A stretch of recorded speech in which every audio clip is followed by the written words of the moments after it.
Let's get started with bulking then. Bulking is the quickest and most effective way to pack on muscle. When you bulk, you are going to put on both fat and muscle. Unfortunately, that's just something that's inevitably going to happen. It's part and part of the process. When you bulk, you want to bulk until you look larger than your ideal size. Why? Because you're putting on fat as well, and that adds size to you. So when you cut down all that fat, you're going to actually lose quite a lot of size. And that's why you want your muscles to be slightly larger than you want them to be, or appear larger than you want them to be before you cut. So then when you cut down and you lose that last bit of size, your muscles are actually going to be at their perfect size. The best way to bulk is to eat at a calorie surplus of 500 to 1,000 calories per day.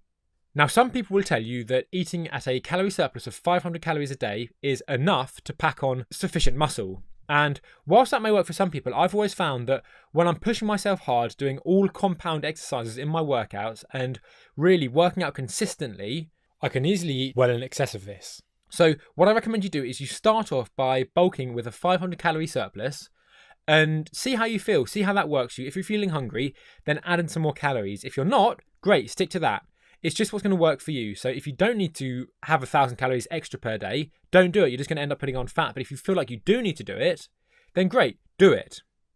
When you go on a bulk, you're going to put on muscle and fat at this same ratio. So supposing you put on a pound of muscle, you're also going to probably put on a pound of fat. Now that's not an issue because as soon as you come to cut, if you cut effectively and are disciplined, you are going to lose that fat quite easily. The final thing to say about bulking is to eat clean. Just because you're putting on fat and you're eating a surplus of calories, that's no excuse whatsoever just to go all out and start eating takeaways and unhealthy food day in, day out. No, absolutely not. Your body's growing and as a result, it needs good quality nutrition. So you have to stay focused and stick to your nutrition plan if you really want to maximize your gains. You can have a couple of meals off a week, that's absolutely fine, but don't go crazy. And if you do, you're going to need to rein it back in because you're just going to find that you're putting on loads of unnecessary fat and it's going to delay the process of getting to your dream body. So that's bulking, simple as that.